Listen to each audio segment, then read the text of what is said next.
아모스 말씀을 같이 나누려고 합니다. 아모스가 누구일까? 이제 그 얘기부터 저희가 먼저 하려고 하는데요. 아모스는 누구일까라고 얘기를 할 때 아모스의 그 뜻의 이름을 보면 야훼의 짐을 진 자, 여호와의 짐을 진 자라고는 표현을 써요.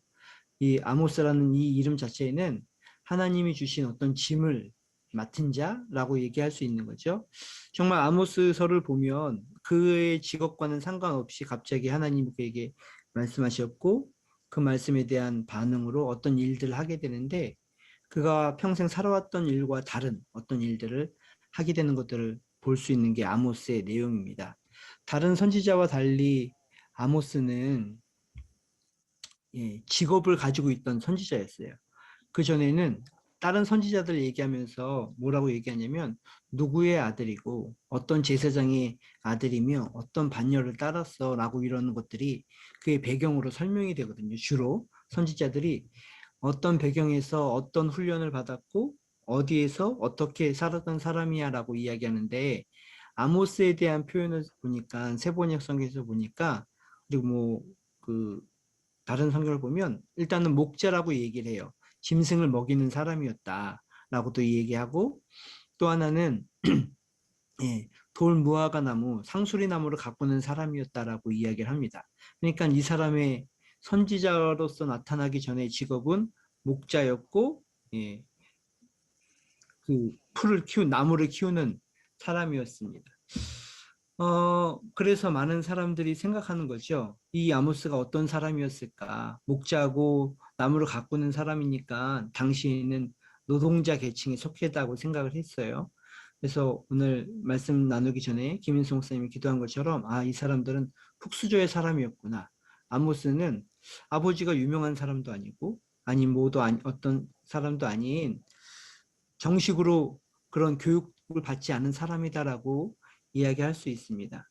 또 한 사람들은 아모스에 대해서 얘기하면서 이 목자라는 표현을 썼는데, 이 목자가 일반적으로 쓰는 목자라는 단어랑 좀 달랐어요. 예.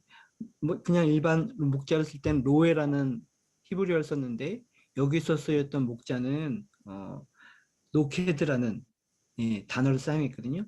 그래서 노케드라는 단어를 사용할 때는 엄청난 수의 짐승들을 키우는 사람을 얘기를 하고요. 돌 무화과 나무를 가꾸는 이유는 그게 이제 사료로 쓰일 수 있기 때문에 하는 거거든요.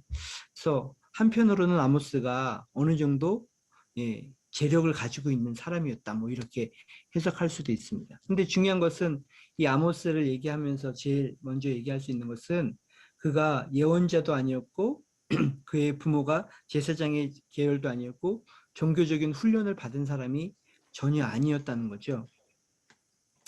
그런데 하나님이 그에게 나타나셔서 하나님이 그에게 말씀을 전하고 있습니다. 그래서 그 사람이 그 말씀을 가지고 북이스라엘에 가서 메시지를 전하는 사람이 되었습니다. 이 말씀을 생각해 보면 아모스는 종교적인 훈련을 받지 않았고 어떤 특별한 사람이 아니었는데 하나님이 그에게 말씀해 주고 있어요. 반대로 이미 북이스라엘은 많은 선지자들과 예언자들과 훈련받은 사람들이 있었는데 그들은 종교적으로 훈련받고 무언가를 했지만 하나님의 음성을 듣고 나아가지 못했던 거죠. 그러니 하나님이 아무것도 없는 그런 배경이 없는 종교적인 배경이 없는 사람을 불러서 하나님의 말씀을 전하고 있어요. 근데 이게 오히려 말이 됩니다. 왜냐하면 무언가 배웠던 사람들, 종교적인 훈련을 가졌던 이스라엘 사람들이 보여줬던 모습은 무엇이었냐면 자기 생각 안에, 자기 경험 안에, 자기가 생각하는 방식대로 무언가를 풀어가는 사람이었는데 아모스가 나타나면서 이제는 경험이 중요한 게 아니라 자신의 출신이 중요한 게 아니라 하나님의 말씀이 중요하다는 이 얘기를 아모스를 통해서 해준 듯한 이야기를 우리가 볼 수 있습니다.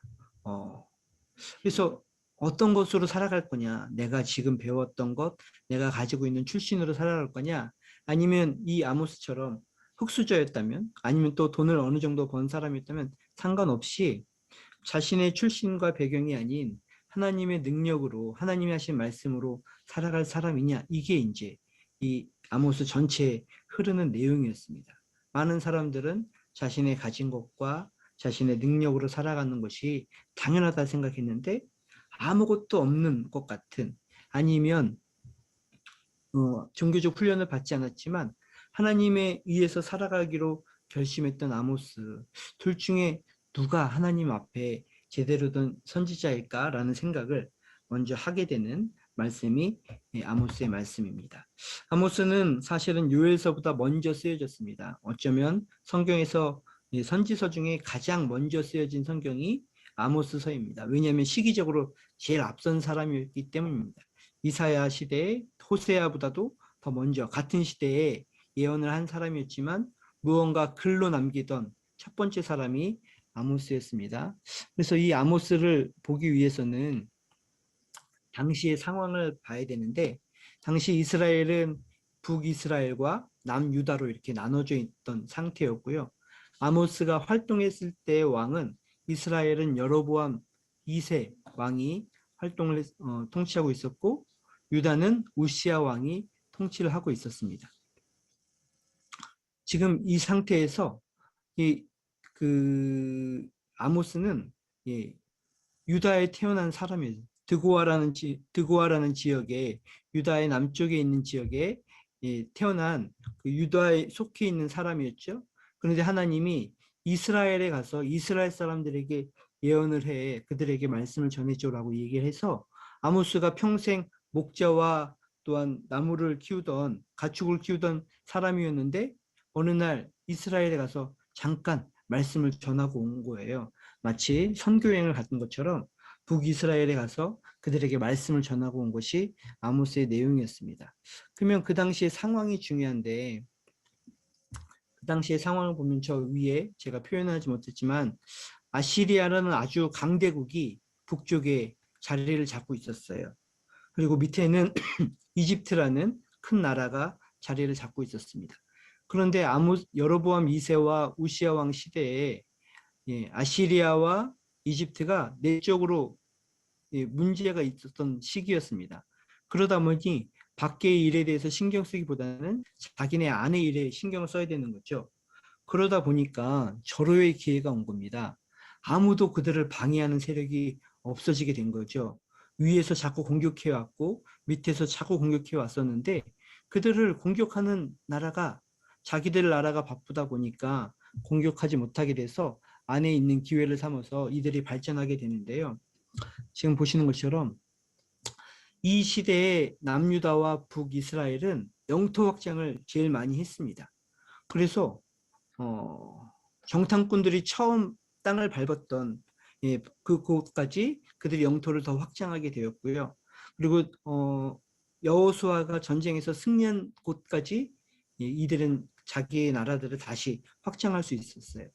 이 두 나라를 합쳐보면 다윗이 통일왕국을 이루었을 때, 그리고 솔로몬이 통일왕국을 이루었을 때 그 시대의 영토와 맞먹을 정도의 영토가 된 거죠.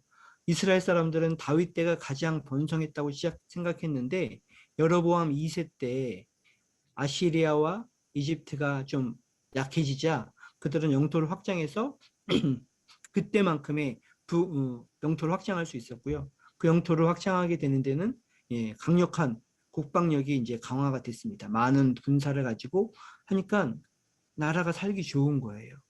그러다 보니까 경제가 발전하게 된 거죠. 무역이 활발해지게 됩니다. 그냥 무역을 해도 돈을 잘 벌게 되는 거죠. 그러다 보니까 이제 이 여로보암 2세 때 어쩌면 거기에 살고 있던 이스라엘 사람들은 우리가 너무 잘 살게 되었다라는 생각들을 하게 되는 일들이 일어났습니다. 어떤 사람들은 집을 짓기 시작했고, 어떤 사람들은 돈을 더 모으기 시작했고, 그래서 그때 없었던 신흥 재력가들이 나타나기 시작한 거죠. 왕과 귀족들이 생기게 되었고, 왕과 귀족과 함께 돈을 가진 재력가들이 그 당시에 생기게 되었습니다. 그런데 이것은 되게 좋은 일이었어요. 그래서 그들 안에서 하나님이 우리를 축복해 주시는구나 라고 생각하는 일이었죠. 그런데 그들의 겉모습과 다르게 그 안에 있는 또 다른 모습은 이 영토를 확장하고 나니까, 그리고 경제가 발전하게 되니까 이들이 뭐라고 얘기하냐면 이것이 하나님 때문이다라고 얘기하지 않고 그들이 뭐라고 얘기하냐면 이것이 여로보암 2세의 능력 때문이다라고 생각을 하게 돼요. 그래서 무슨 일까지 하냐면 여로보암 2세가 사실은 신이다라고 얘기를 하는 거죠. 그래서 그들이 예배를 드렸던 베델이라는 그 성전을 이름을 바꿔서 왕의 성소라고 이름을 바꿔요. 우리의 왕을 섬기는 이스라엘 사람들이 그리했습니다. 그리고 그것뿐만 한 것이 아니라 그 성전에다가 다른 우상 숭배들을 같이 갖다 놓기 시작을 해요. 나라가 발전하게 되니까 농사를 지어서 돈이 많아질 수 있으면 바알 신도 우리가 같이 함께 놓고 또한 성적으로 자녀를 많이 낳을 수 있는 출산할 수 있는 어떤 신이 필요하면 그 신도 같이 놓고 그리고 하나님도 그 안에 놓고 여로보암 왕의 신상을 거기다 또 같이 놓는 일들이 그들 안에 이루어졌던 일이었습니다. 그뿐만 아니라 사실 이스라엘들은 평등한 나라였거든요. 하나님이 주기에 많은 것들을 같이 하고 있었는데 이때부터 빈부격차가 심하게 생기게 돼요. 이 시대의 유물들을 발견하게 되면 당시 그 전까지는 집들 크기가 사이즈가 그렇게 크지 않았거든요. 다 작은 집들이었어요. 왕 빼놓고는 귀족 빼놓고는 작은 집들이었는데 이때부터 집들이 어마어마하게 큰 집터들이 나오기 시작합니다. 돈을 많이 벌고 그 돈으로 큰 집들을 짓는 거죠. 큰 집들이 사는 곳은 높은 곳, 좋은 곳에 살고 작은 집들은 물이 자주 넘치고 범람하기 쉬운 그런 곳에 사는 곳이 그 당시에 또 일어났던 일이었습니다. 그뿐만 아니라 어, 문제가 또 일어나게 돼요. 아니면 재판부가 타락을 하게 돼서 그 재판부 안에서 가난한 사람들이 재판을 하는 그 재판관에게 요청하게 되면 이들이 부자들의 편을 들어주고 땅을 빼앗고 노예를 삼는 것을 당연하게 생각하게 되는 일들이 일어나게 됩니다. 지금 이스라엘이 이렇게 돌아가다 보니까 이런 상태로 있다 보니까 하나님이 아무 직업도 전혀 하나님을 섬기는 일을 하지 않았던 목자였던 그 아모스를 선택해서 북이스라엘에 예언을 하게 하는 것이 이 아모스서의 전체적인 배경입니다. 겉모습은 굉장히 괜찮았는데 겉모습은 마치 하나님의 은혜를 받은 것 같았는데 그들 안에 내부의 모습은 사실은 하나님이 기대하시는 것과 정반대의 방향으로 흘러가는 것이 그들의 모습이었어요. 그런 가운데 하나님이 아모스를 통해서 말씀을 나눠주게 됩니다. 그래서 아모스 전체 말씀을 보면 1장부터 6장까지는 심판에 대한 내용이 나와요. 당연히 그 중심은 이스라엘에 대한 심판입니다. 그리고 그 심판에 대한 예언을 7장부터 9장까지 하게 되고 마지막에는 하나님의 회복에 대한 약속을 하는 약속들이 9장 마지막 부분에 나오게 됩니다. 그래서 오늘 이 말씀들을 함께 여러분과 보려고 하는데요.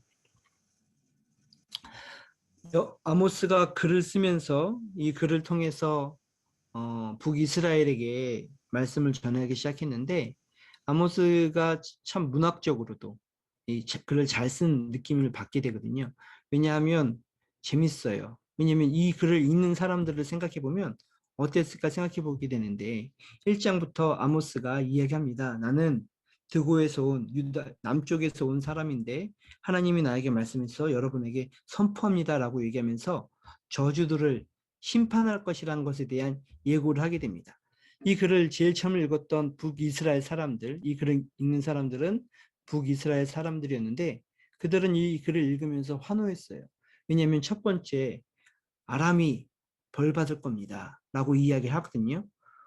그 옆에 우리를 계속 공격하던 우리에게 무언가를 빼앗아가고 우리에게 계속 침략을 하던 아람이라는 나라에 대해서 하나님이 심판할 겁니다. 그들은 너무 많은 사람들을 잔인하게 죽였고 그리고 그런 이야기 그들 하면서 그들은 하나님이 용서하지 않을 겁니다. 그들은 잔인하고 그들은 너무했기 때문에 하나님이 그들을 가만두지 않을 겁니다라고 아람에 대한 심판을 할 때 아람에 대한 원한을 가지고 있었던 북이스라엘 사람들이 좋아했겠죠.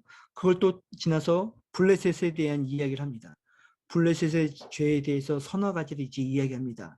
또 남쪽에 있는 그 이야기를 들으니 계속 괴롭혔던 그 블레셋에 대해서 하나님이 심판하니 아마 이스라엘이 환호했을 겁니다. 또한 드로 지방에 있는 나라에 대해서도 하나님이 심판을 한다 하시고 그 다음에 가장 힘들었던 모압과 아몬에 대해서도 하나님이 심판을 하신다고 얘기하니 북이스라엘 사람들은 이 이야기를 들으면서 통쾌했을 거예요. 자신을 괴롭히던 북이스라엘을 괴롭히던 주변에 있는 나라에 대해서 하나님이 심판하니 하나님이 과연 우리를 인도하시고 우리를 보호하시는구나. 저들은 벌 받을 줄 알았어. 뭐 이렇게 생각을 했겠죠. 그러면서 마지막으로는 남유다에 대해서도 이야기합니다. 같은 동족이면서도 나눠져 있는 이 두 나라가 그런데 유다가 정통성을 인정하던 그 나라가 다윗의 자손이라고 막 주장하던 그 나라가 하나님의 심판을 받는다 그러니 북이스라엘 사람들은 이 이야기를 들으면서 아마 통쾌하면서 마음속으로 당연하지 그들은 심판받아야 돼 뭐 이렇게 생각을 했을 겁니다. 그런데 막 그렇게 하면서 이제 결론적으로 북이스라엘이 너희도 심판받아야 돼라고 이야기하는 거죠. 아마 자기들을 심판할 거라고 생각하지 못했을 거예요. 아람과 아몬과 모압과 블레셋과 드로 또 유다까지 심판받을 때 당연하지. 그들이 해왔던 잔인한 모습들 심판받아야 돼라고 생각할 수 있었지만 이 아모스서를 썼던 아모스는 이 이야기를 하면서 주변국들을 이야기하는 것처럼 보였지만 결국은 북이스라엘에 대한 심판을 이야기하기 위해서 이 이야기를 하고 있거든요. 아마 이 이야기를 읽으면서 그들은 뜨끔했을 겁니다. 3장부터는 그래서 북이스라엘에 대한 심판이 나오게 돼요. 그들이 무엇을 잘못했는지, 그리고 그들이 어떤 일들이 하나님의 마음에 들지 않은지, 아니 기준과 달라지는지에 대한 이야기를 하게 됩니다. 북이스라엘에 대한 예언에 대한 심판에 대한 예언은 첫 번째는 예배에 대한 내용이었습니다. 4장에서 보면 그들은 하나님을 예배할 수 있는 예배 처소를 많이 가지고 있었거든요. 베델과 길갈과 부알세바, 예전부터 나왔던 유명한 지방의 이름이었고 그곳에서 하나님을 예배할 수 있는 예배 처소들을 만들어 놓고 그들은 정기적으로 성소를 방문해서 예배를 드렸습니다. 절기를 준수했고요. 11조와 헌물을 바치는 것이 그들의 모습이었습니다. 그러면 문제가 없을 것처럼 보이는데 그러나 그것은 형식적이라고 아모스서에서는 이야기를 하고 있어요. 그들은 예배 드리는 거에는 문제가 없었거든요. 정해진 장소에서 무언가를 절기를 준수하고 11조까지 잘 드릴 수 있는 그래서 거기에 있는 제사장들도 다른 일을 하지 않고 하나님께 집중할 수 있는 시스템을 다 갖췄던 것이 이스라엘의 모습이었습니다. 그런데 그들의 마음속을 살펴보면 안식일을 제대로 지키지 않았어요. 안식일이 빨리 끝나기를 바래요. 왜냐하면 안식일이 지나야 내가 다시 장사를 하고 무언가에서 돈을 벌 텐데 이 안식일이 그들에게는 빨리 지나치기를 원하는 마음이었다고 이야기합니다. 그리고 하나님의 계명을 10계명을 노골적으로 무시했던 것이 그들의 모습이었어요. 예. 그래서 그들에 대한 이야기를 하면서 뭐라고 얘기했냐면 다른 사람에게 고리대금으로 돈을 뺐고 그 돈으로 포도주를 사서 어디서 술을 마시냐면 성전 안에 들어가서 술을 마시는 사람들이 그들의 모습이었다라고 얘기합니다. 그것뿐만 아니라 그 성전 안에는 여러 가지 우상 숭배가 있어서 예배는 절기는 다 드리는데 똑같이 드리는데 그 안에 들어가 보면 하나님이 잘 보이지 않아요. 여러 종교의 신들을 그 안에다 다 갖다 놓고 그들이 잘 될 수만 있다면 이런 생각을 하게 되는 거죠. 그뿐만 아니라 별도 섬기게 되고 달도 섬기게 되고 해도 섬기게 되는 일까지 그들에게 이야기를 나오게 됩니다. 그들 안에는 없어서가 문제가 아니라 이 예배가 혼합적으로 이루어졌기 때문에 문제가 된 거였습니다. 그래서 아모스서 5장 5절에 예, 아모스를 통해서 이렇게 아모스 5장 5절이 저게 아닐 텐데 제가 잘못 찾아놓은 것 같아요. 성경에서 뭐라고 얘기했냐면 차라리 예배를 드리지 않는 것이 더 낫겠다라고 이야기를 하고 있어요. 5장 5절에 보니까 너희는 베델을 찾지도 말고 길갈에 들어가지 말고 부알세바로 넘어가지 말아라. 길갈 주민들은 반드시 사로잡혀 베델은 폐허가 될 것이다 라고 이야기하고 있는데요. 저게 다 어디냐면 예배하는 장소였거든요. 베델과 길갈과 부알세발에 들어가지 마. 차라리 너희들이 예배를 드리지 않는 것이 더 안전해 라고 아모스가 얘기하게 되는 거죠. 당시에는 상상할 수 없는 일이었죠. 하나님을 예배하는 것이 그들에게 가장 중요하다고 생각했는데 아모스를 통해서 얘기하는 것이 차라리 예배드리지 마. 예배드리지 않는 것이 너희가 더 안전한 거야. 라고 얘기할 정도로 예배가 무너져 있던 상황이 그들의 예배 상황이었어요. 만약 우리가 교회 갔는데 옆에서는 목탁을 두드리고 있고 옆에서는 알라를 섬기고 있는 그런 교회에 우리가 계속 다닌다면 우리도 그렇게 얘기하겠죠. 차라리 그런 교회 안 가는 게 나라고 얘기할 정도로 지금 이들의 모습은 여러 가지 종교가 혼합되어 있는 자기들이 잘 될 수 있는 방법을 찾아서 모든 신들을 그 성전에 갖다 놓았던 것이 이스라엘의 모습이었기 때문에 아모스는 그들에게 너희 예배가 문제가 있어라고 얘기하게 된 거죠. 이 예배가 문제가 있는 것은 그 다음에 드러나게 되는데 그 다음에 그 사회가 문제가 생기게 되는 것들을 보게 됩니다. 이스라엘은 이때 정말로 돈을 많이 벌었거든요. 무역을 해서 부자들이 많게 됐어요. 이 당시에 유물들을 발견하게 되는 것이 사마리아 지역에도 상아가 한 번에 500개씩 나오는 엄청난 돈을 가지고 있는 것이 그들의 모습이었거든요. 무역을 통해서 그들이 얻게 된 돈들을 그렇게 쌓아두는 것이 그들의 모습이었습니다. 근데 돈이 너무 많다 보니까 다른 시대와 다르게 돈이 많다 보니까 그들은 오히려 그 남는 돈을 가지고 시간을 가지고 죄를 짓는 일에 더 열심히 했습니다. 쾌락을 더 추구했어요. 물론 성경을 보셨으니까 알겠지만 말도 안 되는 일들이 성적으로도 말도 안 되는 일들이 거기서 일어나게 되거든요. 아버지와 아들이 한 명의 창녀를 두고 같이 하면서 아무 죄책감이 없게 되고 또 여기서 얘기하는데 여자들이 술을 많이 마시게 되는 상황이었다고 얘기를 해요. 남자 여자 뭐 가릴 것 없겠지만 특별히 그 당시에는 여자가 술을 마시는 게 금기가 되어 있었던 상황인 것 같아요. 그런데 여자들까지도 술을 다 마시면서 계속 술에 취해 있는 거죠. 그뿐만 아니라 뭐 그런 거는 그럴 수 있다고 칩니다. 그러나 더 문제는 이들은 예배를 드리고 다 하지만 왕과 귀족과 종교 지도자와 사법 지도자, 재판을 하는 사람들이 다 카르텔을 이루어서 같이 짜고 치는 일들을 하게 되는 거죠. 백성들의 재산을 몰수하고 그로 인해서 그것들을 묵인해 주는 일들이 나오게 되는 거예요. 내가 힘들게 억울하게 이 사람에게 돈을 뺏겼습니다. 라고 이야기하지만 재판관은 당연한 거야. 너가 힘이 없어 그렇게 된 거고 너가 약속을 지키지 않아서 그렇게 된 거지 라고 이야기하면서 그들의 재판을 돈 많은 사람에게 귀족들에게 유리하게 이끌어주는 것이 그 당시의 모습이었습니다. 이스라엘은 원래 평등한 사회였거든요. 왜냐하면 땅을 공평하게 나눠 가졌기 때문에 평등한 사회였습니다. 안식년을 통해서 너무 많은 부를 축적하지 않도록 노력을 했던 거 있었고 희년이라는 제도를 통해서 정말 그 사람이 하다가 어려운 상황이 되어도 희년이 되면 모든 것을 되돌릴 수 있는 상황이 있는 것이 이스라엘의 모습이었어요. 그뿐만 아니라 고엘 제도라는 제도가 있었거든요. 그것이 무엇이냐면 친척이 어려워지면 그 친척을 내가 대신해서 의무를 져줄 수 있는 제도를 가지게 되는 것이 이스라엘의 모습이었어요. 이스라엘의 이 법이 제대로 지켜진다면 망하기 어려워요. 아니 망할 수가 없어요.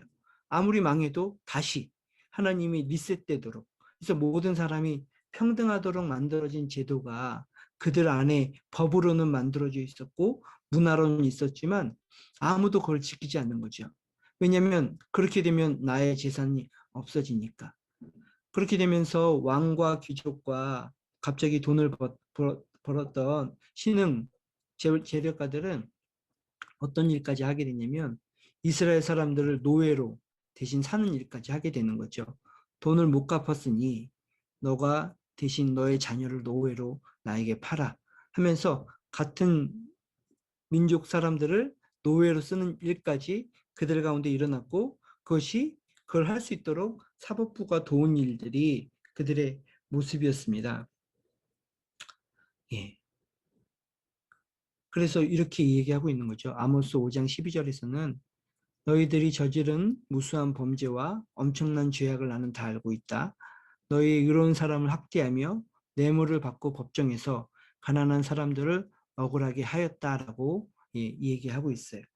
아모스가 이야기한 두 가지 이스라엘의 죄는 예배를 우습게 생각한 것이었고 또 하나는 정의와 공의를 실천하지 않은 모습을 가지고 있는 것이었습니다. 그래서 하나님이 그들에 대해서 표현하면서 잘 쓰지 않는데 역겹다는 표현을 씁니다. 아모스 5장 21절에 이렇게 하나님께서 아모스를 통해서 이스라엘 사람들에게 얘기하고 있습니다. 나는 너희가 벌이는 절개 행사들이 싫다, 역겹다. 너희가 성회로 모여도 도무지 기쁘지 않다. 너희가 나에게 번제나 곡식 제물을 바친다 해도 내가 그 제물을 받지 않겠다. 너희가 화목제로 바치는 살찐 짐승도 거들떠 보지 않겠다. 시끄러운 노랫소리로 너희 앞에서 소리를 나의 앞에서 집어치워라. 너희 검은고 소리도 나는 다 듣지 않겠다라고 말씀하세요. 하나님이 싫다고 역겹다라는 표현을 쓰면서 말하면서 눈으로 보는 것도 싫고 듣는 소리도 싫고 냄새 맡는 것도 싫어라고 이 얘기하고 있는 거거든요. 너희들이 하는 그 모든 예배 행위가 싫어. 뭐가 문제가 있는 건 사실은 거의 없었죠. 그러나 그들에게 있었던 문제는 뭐냐면 24절 아모스서의 가장 유명한 말씀이었던 아모스서 5장 24절에 이렇게 얘기했습니다. 너희는 다만 공의가 물처럼 흐르게 하고 정의가 마르지 않는 강처럼 흐르게 하여라 라고 말씀하고 있습니다. 그들에게 가장 큰 문제는 공의가 없고 정의가 없다는 거죠. 공의가 사라지고 정의가 사라졌던 그들의 모습에 대해서 얘기하고 있는 거예요. 아모스 이전에는 공의와 정의에 대해서 생각하지 않았어요. 아모스서가 제일 먼저 쓰여지면서 이 말씀을 들었던 많은 사람들은 하나님의 뜻이 공의와 정의에 있다는 것을 이제 이야기하게 되는 거거든요. 그 전에 그들의 뜻은 하나님의 뜻은 우리가 구원받는 것이라고 생각을 했어요. 그런데 하나님이 진짜 원하시는 예배 그리고 우리에게 기대하시는 삶은 공의와 정의라는 것을 아모스가 이야기해 주게 됩니다. 그러면서 이제 후반부에 심판에 대한 이야기들을 하게 됩니다. 야훼 여호와의 날이라고 이야기해야 되는 그 심판을 하게 되는 거죠. 이 여호와의 날에 대한 기대는 이스라엘 사람들 모두에게 마음속에 가지고 있는 날이었습니다. 하나님의 날이 오면 하나님이 일하시는 그때가 되면 우리는 구원을 받을 거야 라고 생각을 했거든요.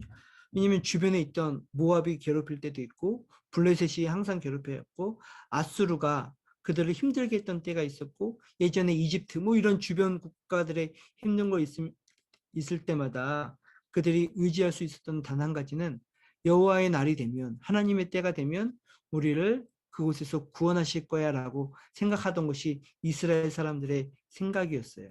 그런데 아모스가 이스라엘 사람들에게 이야기를 여호와의 날은 심판의 날이 될 거야 라고 말을 하게 되는 거죠. 하나님은 공의와 정의를 사랑하시기 때문에 지금 이스라엘의 모습을 보면서 심판의 모습으로 나아갈 겁니다 라고 얘기하면서 이 아모스서에 주로 나오는 심판의 내용이 뭐냐면 지진이에요. 1장에서도 내가 지진이 일어나기 2년 전에 이 글을 씁니다 라고 이야기를 해요. 그리고 나서는 지진이 일어날 것들을 환상으로 보여주고 예언을 하게 됩니다.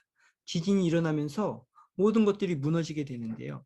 겨울 별장과 여름 별장이 무너질 겁니다라고 얘기하고 큰 집, 작은 집 다 무너질 거고 그 지진으로 인해서 궁궐의 노래가 통곡 소리로 바뀌게 될 거고 마지막에는 성전의 기둥들도 부서져 내릴 겁니다라고 이야기합니다. 아모스는 이 예언을 그리고 이 말씀들을 하나님의 말씀을 북이스라엘에 전하게 됐죠. 그리고 2년이 지나고 나서 정말로 이스라엘 안에 지진이 일어나게 됩니다. 그리고 그때 많은 집들이 무너지게 되고 궁궐도 무너지게 되고 성전도 부서지게 됩니다. 이 일들이 일어나게 되고 그 후로 40년이 지나면 아시리아가 다시 그들을 침략해서 그들을 속국으로 다 만들어 버려요. 그들이 생각했던 우리가 나라가 커졌고 우리가 국방력이 강해졌고 돈이 많으니 괜찮아 라고 생각했던 그들의 그 기대가 다 무너질 거야 라고 이야기하는 것이 그들의 모습이 아모스의 예언이었고 그 일들은 실제로 일어나게 됩니다. 그러면서 아모스 5장에 하나님이 그들에게 이것을 벗어날 수 있는 방법 하나를 제안하게 되는데 아모스 5장 25절에 이스라엘 가문들에게 이야기합니다. 40년의 광야에서 사는 동안 너희가 나에게 희생제물과 곡식제물을 바친 일이 있느냐라고 얘기하면서 광야 생활에 대한 이야기를 해요. 광야 생활의 가장 큰 특징은 그들이 아무것도 할 수 없었거든요. 그들이 할 수 있는 건 무엇이냐면 하나님을 따라서 생활하는 거예요.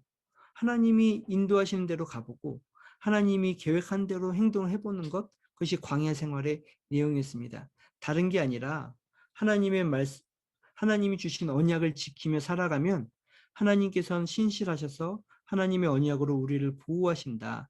우리는 하나님을 신실하게 따르고 하나님은 신실하게 우리를 보호하는 일들을 훈련하고 생활했던 것이 광야의 생활이었어요.